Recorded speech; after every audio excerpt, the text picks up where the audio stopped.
नमस्कार, BTV news के इस बुलेटिन में आपका स्वागत है। सबसे पहले आइए एक नज़र डालते हैं आज की कुछ खास खबरों पर।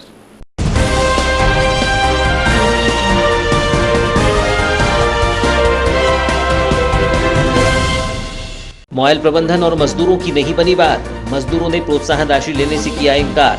मजदूरों ने कहा 10,000 रुपये देने की हुई थी बात, मात्र 5,000 रुपये दी जा रही थी प्रोत्साहन राशि। चाइना कोल कंपनी ने भारतीय मजदूरों को निकाला। कंपनी ने कहा श्रमिकों के साथ काम करने में कोरोना संक्रमण का है खतरा। दूसरे दिन भी जारी रहा श्रमिकों का प्रदर्शन। गर्रा वेयर हाउस के श्रमिक कर रहे हैं प्रदर्शन।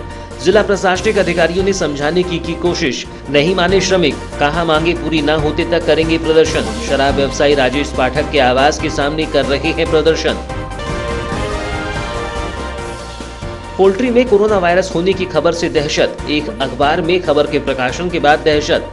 पोल्ट्री की जांच में कोरोना होने की हुई खबर प्रकाशित। सोशल मीडिया पर खबर आने से लोगों में भ्रम की स्थिति। और अब समाचार विस्तार से। China coal number 3 CC company Bharweli MOIL Balaghat में स्थित कंपनी द्वारा मजदूरों को उनके कार्य से रोकने व लॉकडाउन में मजदूरों के साथ दुर्व्यवहार कर भगाने को लेकर 16 जून को कामगार कर्मचारियों ने कलेक्टर कार्यालय पहुंचकर ज्ञापन सौंपा था, जिसके बाद कलेक्टर दीपक आर्य के निर्देश पर मॉयल प्रबंधन ने मजदूरों से चर्चा की, लेकिन मजदूर और मॉयल प्रबंधन के बीच हुई वार्ता विफल हो गई है। वहीं मजदूरों ने मॉयल प्रबंधन द्वारा दी जा रही आर्थिक सहायता लेने से भी इनकार कर दिया है। मॉयल भरवेली में अंडरग्राउंड माइनिंग में चीनी कंपनी द्वारा मजदूरों को काम से निकाले जाने के बाद से ही मामला दिनों दिन गर्माते जा रहा है। मॉयल प्रबंधन और मजदूरों के बीच हुई आपसी बैठक का निर्णय भी असफल रहा और मजदूरों ने मॉयल प्रबंधन की ओर से दी जा रही आर्थिक मदद को ठुकरा दिया है। दरअसल शुक्रवार को ग्राम भरवेली में मॉयल मजदूरों की बैठक का आयोजन कर आगामी रणनीति तैयार की गई है, जिसमें मजदूरों के हक और अधिकार के लिए आगामी समय में आंदोलन की रूपरेखा तैयार की जा रही है। ज्ञात हो कि मॉयल भरवेली में अंडरग्राउंड माइनिंग का कार्य कर रही चीनी कंपनी ने कोरोना लॉकडाउन में काम बंद नहीं किया, बल्कि उसने सिर्फ भारतीय मजदूरों को काम से निकाल दिया है। मजदूर सुरेंद्र ने बताया कि चीनी कंपनी कहती है कि भारत में कोरोना वायरस संक्रमण है और सभी इससे पीड़ित हैं, इसलिए नो इंडियन कहकर काम से निकाल दिया है। मजदूरों ने बताया कि काम बंद कराने के बाद इसकी शिकायत मॉयल प्रबंधन से करने के साथ ही कलेक्टर से भी की गई थी, जिसके बाद उन्हें एडवांस के रूप में 10,000 रुपये देना तय हुआ था। लेकिन जब एडवांस देने की बारी आई तो सिर्फ 5,000 रुपये ही उन्हें दिए जा रहे थे, जिसके चलते मजदूरों ने इसे लेने से मना कर दिया है। चाइना CC3 कोल में तो लॉकडाउन के हिसाब से अपने को काम बोल दी कि उन्होंने अभी तुम्हारा काम बंद रहेगा, और इस बारे में अपने को पूरी जानकारी पता उठा है तो काम उनका चालू था, फिर भी हमको बुलाया नहीं गया। एक दो बार हम ऐसे ही गए, साहब से भी बात किए तो साहब ने बोले कि हम ऊपर बात करके आपको बताते इसके बारे में, फिर भी हमारी रोजी रोटी कुछ हमको मिल नहीं पाई। और दूसरी बात है सर कि हमारे जो काम करने की जो घर की आर्थिक व्यवस्था पूरी कमज़ोर होती है, इस वजह से हम बहुत परेशान हो गए और अभी भी परेशानी किसमें चल रहा है। फिर हमको बोला गया कि आपको एडवांस के रूप में इतना पैसा आपको दिया जाएगा। अभी तक मिला वो पैसा? वो पैसा सर हमको अभी तक नहीं मिल पाया। तो कल 2 दिन पहले जो बात हुई थी 10,000 रुपये देने की, तो 10,000 रुपये में सब एग्री हो गए थे सर।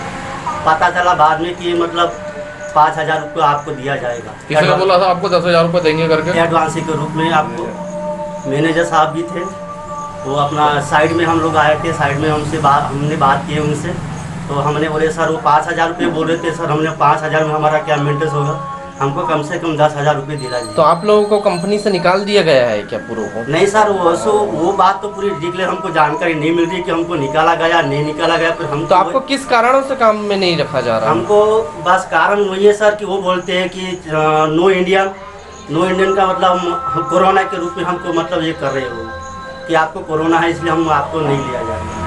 तो किसका कहना है सर? वो चाइना कंपनी का। तो इसकी शिकायत आपने किए थे मैनेजर को? सर इसकी शिकायत भी की है। शिकायत करने के बाद में भी मैनेजर साहब ने बोले कि जब ऊपर से उनका जो ऑर्डर नहीं आ रहा है आपको लेने का, तो आपको अभी अथॉरिटी नहीं है लेने की। जब उनका काम पूरा रस से चालू हो जाएगा तब आपको लिया जाएगा। ये किसने बोला था आपको? ये अपने मैनेजर साहब ने। कितने कितने कितने लड़के टोटल बंद हैं काम में? टोटल सर वहाँ पे 70 72 लड़के कुछ है सर। तो कितने महीने से सैलरी नहीं दी गई वर्कर है? भी है, अपने फोरमैन भी है, सुपरवाइजर और ड्रायर वाइंडर भी है, और कुछ ऐसी भी अन्य है सर। वैसे हम 72 कुछ लड़के पढ़ रहे हैं। कितने महीने से आपको सैलरी नहीं दी गई है? कितने महीने से आपको बैठा दिया गया है? 3 महीना हो गया सर। और सैलरी एक व्यक्ति की कितनी सैलरी है? एक व्यक्ति के सर मजदूर की अपनी है वहाँ पे जो 20 या 22 हज़ार तक अपना बनता पैसा सर। एक मजदूर का? एक मजदूर तो 3 महीने से आपको सैलरी नहीं दी गई है? नहीं मिली सर। मजदूरों ने बताया कि चीन की कंपनी ने 72 मजदूरों को काम से निकाल दिया है, लेकिन उन्हें अब तक ये जानकारी नहीं दी गई है कि आखिर उन्हें काम से क्यों निकाला गया है, जबकि कंपनी का काम तो चल ही रहा है। मजदूरों ने बताया कि चीन की कंपनी द्वारा काम से निकाले जाने के बाद मॉयल प्रबंधन ने वैकल्पिक व्यवस्था के रूप में WMS कंपनी में काम दिलवाने की व्यवस्था की है, लेकिन इस कंपनी में मानदेय की समस्या होती रहती है। इतना ही नहीं, ठीक से माह भर काम भी नहीं मिल पाता है। ऐसे में मजदूर वहां चले भी जाते हैं तो उनकी समस्या का समाधान होना मुश्किल होगा, जिससे मजदूर दोबारा से उसी कंपनी में काम दिए जाने की मांग कर रहे हैं।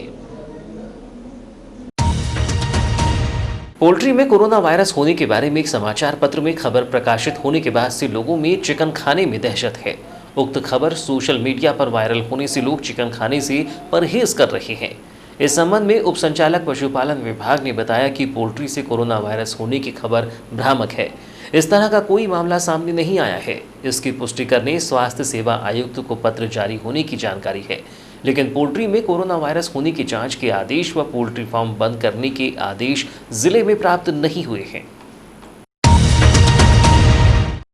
गौरतलब है कि एक प्रादेशिक अखबार में प्रकाशित खबर के अनुसार मध्य प्रदेश स्वास्थ्य विभाग द्वारा भोपाल, ग्वालियर, देवास, इंदौर, उज्जैन, रतलाम, सीहोर, बड़वानी, महू, खरगोन और अन्य जगहों में स्थित पोल्ट्री फार्म से लिए गए सैंपल की जांच में कोरोना वायरस की पुष्टि हुई है। स्वास्थ्य विभाग ने मध्य प्रदेश के जिलों के लोगों को पोल्ट्री का उपयोग नहीं करने की हिदायत दी है। इस खबर की सत्यता की पुष्टि करने पशुपालन विभाग संचालक ने पशुपालन स्वास्थ्य सेवा आयुक्त को पत्र लिखा। मामले में जानकारी देते हुए पशुपालन विभाग उप संचालक PK अतुलकर ने बताया कि जिले में करीब आधा सैकड़ा पोल्ट्री फार्म हैं, जो अधिकांशतः बंद पड़े हैं। एक समाचार पत्र में पोल्ट्री फार्म में कोरोना वायरस होने की खबर प्रकाशित हुई थी, जिस संबंध में स्वास्थ्य आयुक्त से खबर की पुष्टि की मांग की गई। उच्च विभाग द्वारा जिले में पोल्ट्री की जांच के कोई आदेश नहीं आए हैं। आदेश आने पर जांच की जाएगी। देखो, मैंने भी वो एक अखबार की कटिंग में देखा हूँ और पढ़ा भी हूँ कि मुर्गियों में ये कोरोना वायरस पाया गया है करके, लेकिन मुझे नहीं लगता कि ये कोरोना वायरस से इसमें होगा जी। हमारे डायरेक्टर महोदय ने आयुक्त स्वास्थ्य विभाग से उस न्यूज़ की सत्यता की मांग की गई है, जैसी वो आती है उसे हम बता दिए। सर, जिले में कितने पोल्ट्री फार्म अभी संचालित? लगभग जिले में 50-60 पोल्ट्री फार्म है, और जिसमें कुछ में ही अभी बर्ड्स है, बाकी तो सभी खाली पड़े हुए हैं। जब से लॉकडाउन हुआ है तो बहुत कम पाल रहे हैं। सर, अगर ऐसे कोई आदेश आते जाते तो जिले से भी सैंपल? अगर ऐसे कोई आदेश आते हैं कि मुर्गियों में या बर्ड्स में जो भी हो, अगर इसमें कोरोना के सैंपल दिए जाए तो हम अवश्य उसके सैंपल कलेक्ट करेंगे। गर्रा वेयर हाउस में रेड वैलेंट द्वारा संचालित देशी शराब की सीलिंग फिलिंग का काम लॉकडाउन के दौरान बंद कर दिया गया है, जिसके चलते करीब 2 सैकड़ा मजदूरों को जहां 3 माह से मानदेय नहीं मिल पाया है, वहीं ये मजदूर बेरोजगार भी हो गए हैं, जिसके चलते गुरुवार की सुबह से ही मजदूरों ने भारतीय मजदूर संघ के बैनर तले शराब ठेकेदार राजेश पाठक के आंवलाझरी स्थित आवास के सामने अनिश्चितकालीन धरना प्रदर्शन शुरू कर दिया है, जो शुक्रवार को भी जारी रहा। अनिश्चितकालीन धरने पर मजदूरों के साथ बैठे भारतीय मजदूर संघ के जिला उपाध्यक्ष अनिमेश खरे ने बताया कि गर्रा वेयर हाउस में राजेश पाठक के द्वारा मजदूरों से सीलिंग फिलिंग का कार्य करवाया जाता रहा है, लेकिन कोरोना वायरस संक्रमण के दौरान लगाए गए लॉकडाउन में काम बंद कर दिया गया है, जिसके चलते मजदूरों के सामने जीवन यापन की समस्या खड़ी हो गई है। उन्होंने बताया कि वेयर हाउस में करीब 200 मजदूर कार्यरत हैं, जिनके परिवार में और भी सदस्य हैं। इनका काम बंद होने और 3 माह का भुगतान न मिलने के कारण मजदूरों के सामने 2 वक्त के भोजन जुटाने में भी मुश्किल खड़ी हो गई है। धरने पर बैठे मजदूरों ने बताया कि वर्तमान समय में गर्रा वेयर हाउस से काम बंद कर इंदौर से उपलब्धता करवाई जा रही है, जिससे परिवहन का अतिरिक्त खर्च भी लग रहा है और सालों से इस कार्य से जुड़े मजदूर बेरोजगार हो गए हैं। उन्होंने बताया कि जब तक उन्हें दोबारा काम पर नहीं लिया जाता और 3 माह का भुगतान नहीं किया जाता, तब तक अनिश्चितकालीन धरना प्रदर्शन जारी रखा जाएगा। शराब व्यवसायी राजेश पाठक के आवास के सामने चल रहे मजदूरों के अनिश्चितकालीन प्रदर्शन की जानकारी लगने के बाद शुक्रवार की दोपहर एसडीएम अक्षय तेमरावाल, तहसीलदार रामबाबू देवांगन, जिला आबकारी अधिकारी तारा सिंह धुर्वे, भरवेली टीआई राजेंद्र नरवरिया मौके पर पहुंचे और मजदूरों व संगठन के पदाधिकारियों से चर्चा की। इस दौरान अधिकारियों ने मजदूरों को काफी समझाइश भी दी, लेकिन मजदूरों ने अधिकारियों की एक न मानी और मांगे पूरी होते तक अनिश्चितकालीन हड़ताल जारी रखने की बात कही। मामले में भारतीय मजदूर संघ के उपाध्यक्ष अनिमेश खरे ने बताया कि मजदूरों से सीलिंग फिलिंग का कार्य करवाया जाता रहा है, लेकिन कोरोना वायरस संक्रमण के दौरान लगाए गए लॉकडाउन में काम बंद कर दिया गया है, जिसके चलते मजदूरों के सामने जीवन यापन की समस्या खड़ी हो गई है। उन्होंने कहा कि एक और प्रधानमंत्री बोल रहे हैं कि लॉकडाउन में किसी भी कर्मचारी को काम से न निकाला जाए, वहीं जिला प्रशासनिक अधिकारी बोलते हैं कि उनके पास ऐसे कोई आदेश नहीं आए हैं। चल रहा है ये वेयर हाउस के 200 श्रमिक जिनका वेतन पिछले 2 महीने से नहीं हुआ है। इसी की मांग को लेकर हम ठेकेदार राजेश पाठक जी के घर के सामने धरने पे बैठे थे, लेकिन आज भी कोई सुनवाई नहीं हो रही है। शासन प्रशासन के अधिकारी आए थे, बात किए हैं। एक उम्मीद है कि एसडीएम साहब कलेक्टर साहब से बात करके इन मजदूरों का वेतन दिलवाएंगे। अब आगे क्या होता है वो देखते हैं। इधर मौके पर पहुंचे एसडीएम अक्षय तेमरावाल ने कहा कि मजदूरों की मांग सुनी गई है। मजदूरों को मार्च तक का वेतन मिला है, अप्रैल और मई का वेतन दिया जाना शेष है, जिसको लेकर चर्चा चल रही है। इन श्रमिकों के लिए रोजगार संबंधित कार्यवाही भी चल रही है। मजदूरों की मांग सुनी गई। उनके अनुसार इन्हें मार्च तक का वेतन मिल चुका था, अप्रैल मई का वेतन नहीं मिला हुआ है और जिस फैक्ट्री में लोग काम करते थे उस फैक्ट्री का लाइसेंस रिन्यूअल नहीं हुआ है, तो कार्रवाई चल रही है। इन्हें रोजगार दिलाने की बात चल रही है और इन्हें वेतन संबंधी जो इनकी मांगे हैं उसमें चर्चा चल रही है। जैसी चर्चा में कुछ रिजल्ट निकल के आएंगे आपको अवगत कराएंगे। कोरोना वायरस के चलते शासन प्रशासन द्वारा कोचिंग संस्थान खोलने पर रोक होने के बावजूद भी नगर में संचालित हो रहे एक कोचिंग सेंटर में पहुंचकर एसडीएम अक्षय तेमरावाल ने कोचिंग सेंटर को सील बंद करने की कार्रवाई की है। नगर के गोंदिया रोड में संचालित सानिध्य कोचिंग सेंटर के संचालक गौरव अग्रवाल द्वारा बच्चों को कोचिंग पढ़ाई जा रही थी, जिसकी जानकारी मिलने पर प्रशासन द्वारा कार्रवाई की गई। गौरतलब हो कि 19 जून को सानिध्य कोचिंग सेंटर में करीब 15 से 20 बच्चों को शासन के निर्देशों का उल्लंघन करते हुए पढ़ाया जा रहा था, जिसकी सूचना पर एसडीएम अक्षय तेमरावाल व तहसीलदार रामबाबू देवांगन व नगर पालिका के राजस्व अमले द्वारा कोचिंग संस्थान पहुंचकर दबिश दी गई, जहां कोचिंग संस्थान में बच्चों को संचालक द्वारा बिना सोशल डिस्टेंसिंग का पालन करते हुए व बिना मास्क लगाए हुए ही पढ़ाया जा रहा था। कोरोना संक्रमण के चलते बगैर अनुमति की कोचिंग कक्षाओं का संचालन करने पर संस्थान को सीलबंद करने की कार्यवाही की गई। कोरोना संकट के दौरान कोचिंग का संचालन करने से कोरोना संक्रमण के बढ़ने की आशंका के चलते कोचिंग संचालक के विरुद्ध थाने में एफआईआर दर्ज कराने के निर्देश दिए गए हैं।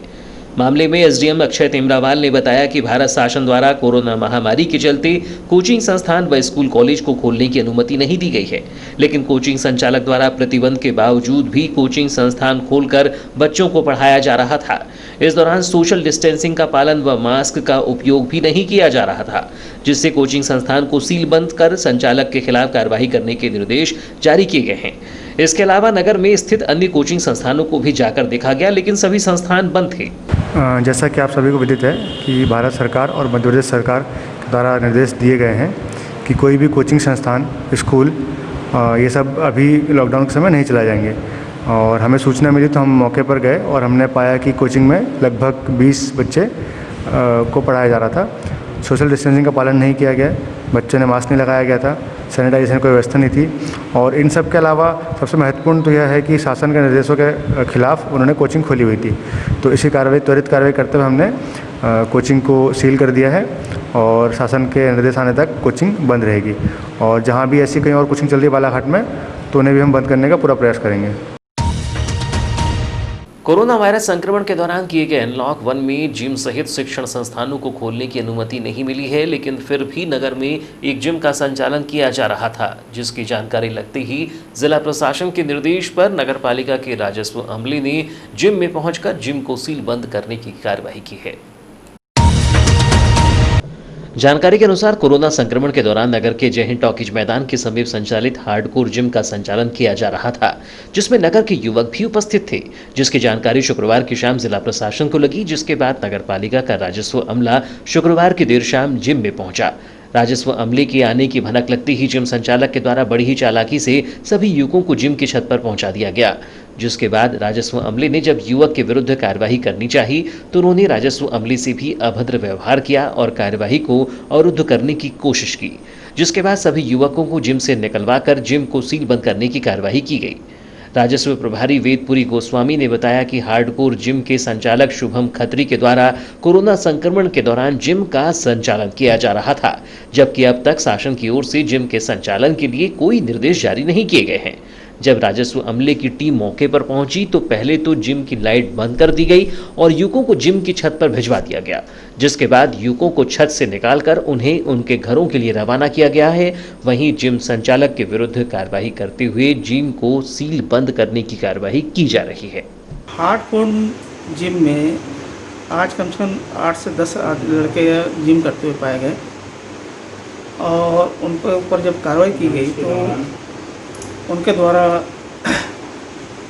कई प्रकार के अवरोध पैदा हुए, जिसके तहत में हमने सभी को जो फ्लोर में वो बच्चे जाके लुक गए थे तो उनको निकलवाया है। 8-10 लड़के थे अपने यहाँ के, और उनके नाम तो मैं नहीं जानता, वो जिम ट्रेनर जानेंगे और वो बताएंगे आपको। बाकी आज की स्थिति में कोविड-19 के तहत में जिम, मॉल और सब चीज़ों को अवैध यानी संचालित करने के लिए शासन के निर्देशानुसार बंद किया जाना था। चूँकि इनके द्वारा शासन के द्वारा निर्देश का कोई पालन नहीं किया गया है, जिसकी स्थिति में आज यहाँ पे जो 8 से 9 लड़के जो पाए गए जिम करते हुए, संचालित करते हुए, इसके कारण इन संचालक पे सील की जो है प्रक्रिया चालू है कि ये हार्डकोर जो जिम चालू है इसमें प्रतिबंधित करते हुए उसको सील किया जाएगा। संचालक कौन अभी उसमें? शुभम खत्री करके नाम दिया गया। जब यहाँ आए थे कार्रवाई करने तो क्या सामने से खुला हुआ था लोगों के? सामने से ताला लगा हुआ था ऑलरेडी। और दूसरी बात ये बताएंगे, पहले लाइट यहाँ की लाइट चालू थी सीढ़ियों की, और उसके बाद जैसे ही हमने जब कार्रवाई चालू किया तो सीढ़ियों की लाइट बंद हो गई। और जो जिम करते बच्चे जो पाए गए वो सबको ऊपर टेरेस पे उनको छुपाया गया था, जिनको हमने अनुरोध करने के बाद उन्होंने निकलवाया है। और उसके बाद आज ये कार्रवाई हुई थी। आज हमने उस जिम को सील करने की कार्रवाई की। ठीक, upon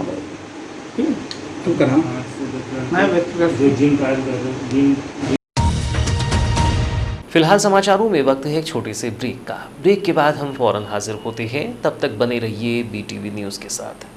the Raymond shop, Raymond's shooting and shirting, आपके अपने शहर बालाघाट के हृदय स्थल हनुमान चौक के पास रेमंड शोरूम का भव्य शुभारंभ हो चुका है, जहां आपके लिए है रेमंड मेंसवेयर की संपूर्ण श्रृंखला, शर्ट, ट्राउजर जो आपके व्यक्तित्व को निखारे, शूटिंग एंड शर्टिंग एवं exclusive suit length and sherwani cloth, Raymond suits, designer suits की संपूर्ण रेंज उच्चतम गुणवत्ता के साथ बिल्कुल किफायती दामों पर उपलब्ध है। Men's toiletries, belt, tie, cufflinks etcetera आपके फिजिक के अनुसार कपड़ों की सिलाई एवं डिजाइनिंग भी की जाती है। मनाइए जिंदगी का जश्न हर पल रेमंड के संग। तो अब सोच क्या रही हैं? फौरन चले आइए, हमारे शोरूम में आपका स्वागत है। नई साज सज्जा के साथ आधुनिक कपड़ों का भव्य शोरूम, खास वही जो हर पल को खास बनाए।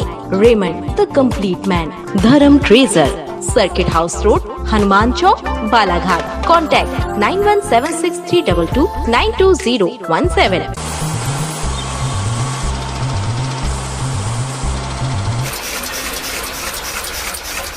बालाघाट जिले की निष्पक्ष निर्भीक खबरों के लिए पढ़ते रहें जिले का सर्वाधिक लोकप्रिय विश्वसनीय अखबार दिव्य एक्सप्रेस, बालाघाट, छिंदवाड़ा, सिवनी, बैतूल, नरसिंहपुर, मंडला जिलों से प्रसारित।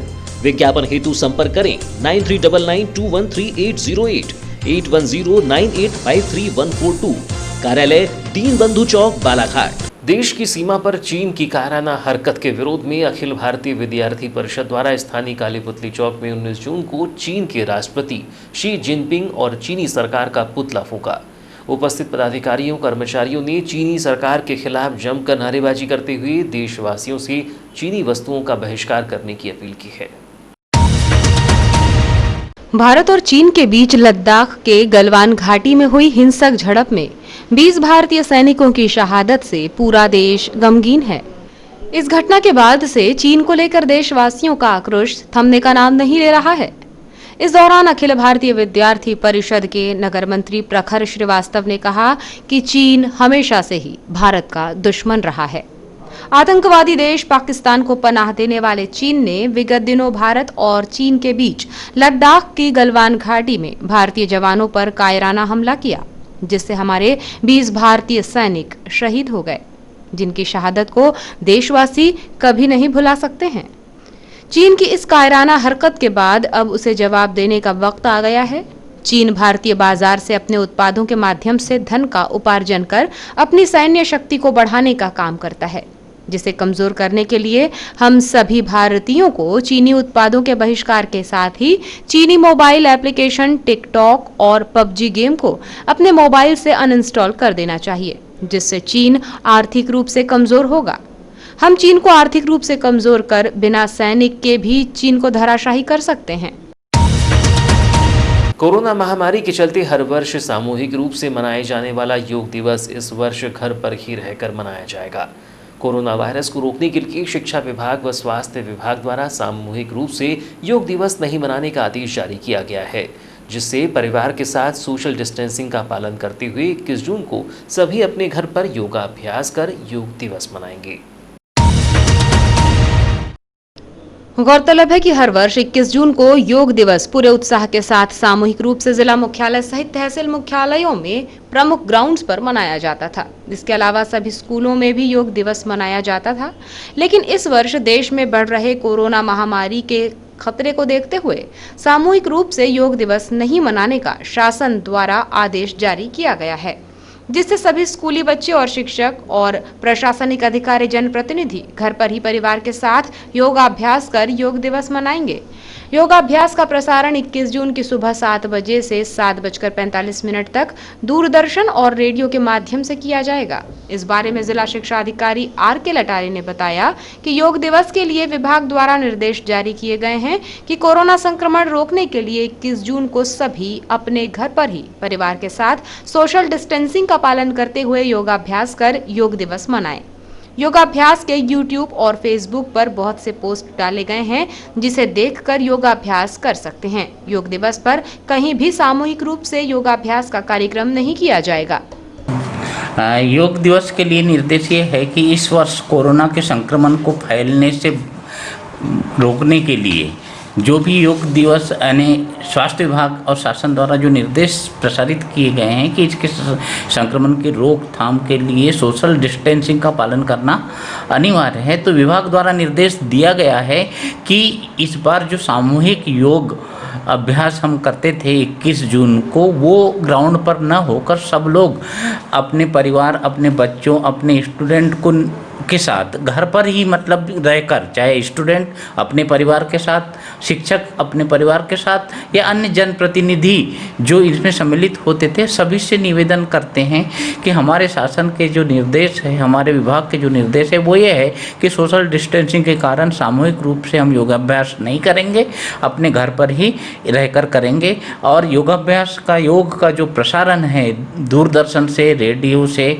प्रातः 21 जून को प्रातः 7 बजे से 7:45 तक किया जाएगा। और इसके प्रचार प्रसार के लिए योग की क्या क्रियाएं होगी, इसका अभ्यास कैसे किया जाएगा, यूट्यूब पर, फेसबुक पर बहुत सारे पोस्ट किए जा रहे हैं, डाले जा रहे हैं, उनको देखकर भी हम घर पर रहकर सोशल डिस्टेंसिंग का पालन करते हुए योगाभ्यास 21 जून को कर सकते हैं।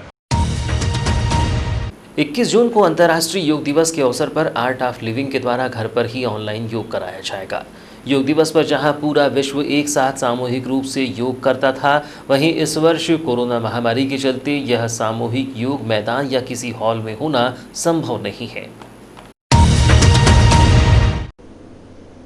इन सभी समस्याओं को ध्यान में रखते हुए आर्ट ऑफ लिविंग के प्रणेता श्री श्री रविशंकर द्वारा 21 जून को अपने घर पर ही रहते हुए सामूहिक योग करने हेतु ऑनलाइन सोशल मीडिया के प्लेटफॉर्म फेसबुक और जूम ऐप के माध्यम से पूरे विश्व में सुबह 7 से 8 बजे तक योग, ध्यान, आसन और प्राणायाम आयुष विभाग द्वारा जारी दिशा निर्देशों के तहत कराया जाएगा। इस संबंध में आर्ट ऑफ लिविंग बालाघाट के योग प्रशिक्षक सुरजीत सिंह ठाकुर ने बताया कि योग हमारी हजारों वर्ष पुरानी सांस्कृतिक धरोहर और परंपरा है। योग बीमारी ही नहीं, योग से दैनिक दिनचर्या में आने वाले तनाव से भी मुक्ति मिलती है और सजगता का विकास पूर्ण रूप से वर्तमान में जीना सिखाता है। प्राणायाम, ध्यान, आसन और योग से व्यक्ति शारीरिक और मानसिक रूप से स्वस्थ रहता है, जिससे आज हमारी योग संक्रांति को सारे विश्व ने स्वीकार किया है। साथ ही इस दिन योग दिवस के साथ ही सूर्य ग्रहण का नकारात्मक प्रभाव पड़ने वाला है, जिसके चलते 21 जून की सुबह 11 बजे से सूर्य ग्रहण के नकारात्मक प्रभाव को कम करने और संपूर्ण मानवता के कल्याण के लिए 11 लाख बार हनुमान चालीसा का एक साथ ऑनलाइन जाप किया जाएगा। उन्होंने बताया कि स्वास्थ्य लाभ हेतु आर्ट ऑफ लिविंग द्वारा आयोजित ऑनलाइन योग में शामिल होकर अपने स्वास्थ्य के प्रति सजग रहें। साथ ही 11 बजे सूर्य ग्रहण के नकारात्मक प्रभाव को रोकने के लिए हम सब 11 बार हनुमान चालीसा का एक साथ ऑनलाइन जाप में शामिल होकर अपनी सहभागिता दर्ज कराएं। सुरजीत सिंह ठाकुर ने कहा कि ऑनलाइन योग करने और हनुमान चालीसा पाठ में शामिल होने जूम ऐप की ID 5811201379 पर ज्वाइन कर सकते हैं या फेसबुक के पेज पर जाकर ज्वाइन कर सकते हैं। इसमें अधिक से अधिक लोग शामिल होकर लाभ लें। 21 जून को सब मिलकर अंतर्राष्ट्रीय योग दिवस मनाएंगे। वहीं इस दिन एक बड़ा सूर्य ग्रहण भी हो रहा है। इस सूर्य ग्रहण के क्योंकि जिस तरह से यहाँ सूर्य ग्रहण हो रहा है, इसके बहुत सारे दुष्प्रभाव ज़्यादा हैं, जिनके दुष्प्रभाव को कम करने के लिए और मानवता के कल्याण के लिए आर्ट ऑफ लिविंग परिवार आप सभी को आमंत्रित करता है। सुबह 11 बजे 11 लाख हनुमान चालीसा पाठ करने के लिए कम से कम एक व्यक्ति 11 बार हनुमान चालीसा का पाठ करे और इस होने वाले सूर्य ग्रहण के दुष्प्रभावों को कम करने, मानवता का कल्याण करने के लिए हम सभी लोग इसमें शामिल हों, यही आप सभी से निवेदन है। और हम योग दिवस पर योग को अपने जीवन का अभिन्न अंग जरूर बनाएं। करें योग, रहे निरोग। नमस्कार। प्रदेश के सरकारी व निजी स्कूलों में KG1 से लेकर 5वीं तक के बच्चों के लिए ऑनलाइन कक्षा पर रोक लगा दी गई है। इस संबंध में राज्य शिक्षा केंद्र ने गुरुवार को आदेश जारी कर दिए हैं। राज्य शिक्षा केंद्र ने निर्देश दिए हैं कि KG1, KG2 और प्राथमिक कक्षाओं के बच्चों के लिए ऑनलाइन कक्षाओं पर तुरंत रोक लगा दी जाए। वहीं कक्षा 6वीं से 8वीं तक के विद्यार्थियों के लिए प्रतिदिन 2 सत्र 30 से 45 मिनट प्रति सत्र की कक्षाएं ऑनलाइन चलाई जा सकेंगी। विभाग ने आदेश में लिखा है कि निजी स्कूलों द्वारा प्राइमरी के बच्चों के लिए अनियंत्रित एवं लंबी अवधि की ऑनलाइन कक्षाएं संचालित की जा रही थीं। छोटे बच्चों में मोबाइल, लैपटॉप या कंप्यूटर के माध्यम से पढ़ाई करने से कई शिकायतें मिल रही थी। इसे देखते हुए प्री प्राइमरी और प्राइमरी कक्षाओं में ऑनलाइन कक्षाओं पर रोक लगाई गई है। विभाग का मानना है कि कई परिवार और बच्चों के पास मोबाइल और इंटरनेट उपलब्ध न होने की शिकायत भी मिल रही थी। अब बच्चों को ऑनलाइन कक्षाओं की रिकॉर्डिंग उपलब्ध कराई जाएगी, जिसे अभिभावक व विद्यार्थी उसे अपनी सुविधानुसार उपयोग कर सकेंगे। कलेक्टर दीपक आर्य ने मध्य प्रदेश कर्मकार मंडल योजना की हितग्राही महिला से अनुग्रह राशि देने के लिए 1 लाख रुपये की रिश्वत मांगने एवं उसे परेशान करने के कारण जनपद पंचायत बालाघाट के पंचायत समन्वय अधिकारी नीलकंठ बिसेन को तत्काल प्रभाव से निलंबित कर दिया है। निलंबन अवधि में उनका मुख्यालय जिला पंचायत कार्यालय बालाघाट रखा गया है। इस प्रकरण में उल्लेखनीय है कि बालाघाट विकासखंड के ग्राम खुरसोड़ी की महिला पार्वतीबाई नकपुरे का मध्य प्रदेश कर्मकार मंडल योजना के अंतर्गत श्रमिक कार्ड बना हुआ है। पार्वतीबाई के पति पीतम लाल नकपुरे की 14 सितंबर 2019 को मृत्यु हो जाने के कारण पार्वतीबाई को योजना के अंतर्गत 2 लाख रुपये की अनुग्रह राशि स्वीकृत की गई है। पंचायत समन्वय अधिकारी नीलकंठ विशेष द्वारा पार्वतीबाई से इस प्रकरण की जांच के नाम पर 1 लाख रुपये की राशि की मांग की जा रही थी। पार्वतीबाई ने इस संबंध में दी गई शिकायत में बताया कि 16 जून को उसके द्वारा नीलकंठ बिसेन को 15,000 रुपये की राशि दी गई और पार्वतीबाई के दामाद द्वारा अपने मोबाइल में इसकी रिकॉर्डिंग भी की गई है। इन तथ्यों के आधार पर कलेक्टर दीपक आर्य ने पंचायत समन्वय अधिकारी नीलकंठ बिसेन को तत्काल प्रभाव से निलंबित कर दिया है। बरवेली थाना अंतर्गत ग्राम पीपरटोला में एक व्यक्ति को सांप ने डस दिया, जिसे उपचार के लिए जिला अस्पताल में भर्ती कराया गया है। अस्पताल चौकी पुलिस ने बताया कि 39 वर्षीय युवक घायल युवराज गाड़ेश्वर 18 जून की रात करीब 7:30 बजे मोहल्ले में एक लड़के को मोबाइल बेच देने की जानकारी देने गया था। उक्त लड़का युवराज का मोबाइल खरीदने वाला था। जानकारी देकर वापस लौटते समय रास्ते में एक सांप ने दाहिने पैर में काट दिया, जिसकी जानकारी युवराज ने घर आकर दी, जिसे परिजनों ने उपचार के लिए जिला अस्पताल लाकर भर्ती कराया। ज्ञात हो कि बारिश के मौसम के लगते ही जिले में सर्पदंश की घटनाएं सामने आ रही हैं, जिसमें चिकित्सक तत्काल ही चिकित्सालय पहुंचकर उपचार कराने की सलाह दे रहे हैं। और अब अंत में चलते चलते आइए एक नजर डालते हैं आज की कुछ खास खबरों पर।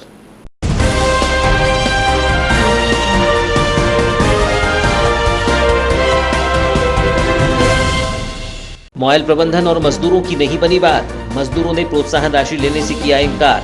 मजदूरों ने कहा 10,000 रुपये देने की हुई थी बात, मात्र 5,000 रुपये दी जा रही थी प्रोत्साहन राशि। चाइना कोल कंपनी ने भारतीय मजदूरों को निकाला। कंपनी ने कहा श्रमिकों के साथ काम करने में कोरोना संक्रमण का है खतरा। दूसरे दिन भी जारी रहा श्रमिकों का प्रदर्शन। गर्रा वेयर हाउस के श्रमिक कर रहे हैं प्रदर्शन। जिला प्रशासनिक अधिकारियों ने समझाने की कोशिश, नहीं माने श्रमिक, कहा मांगे पूरी न होते तक करेंगे प्रदर्शन। शराब व्यवसायी राजेश पाठक के आवास के सामने कर रहे हैं प्रदर्शन।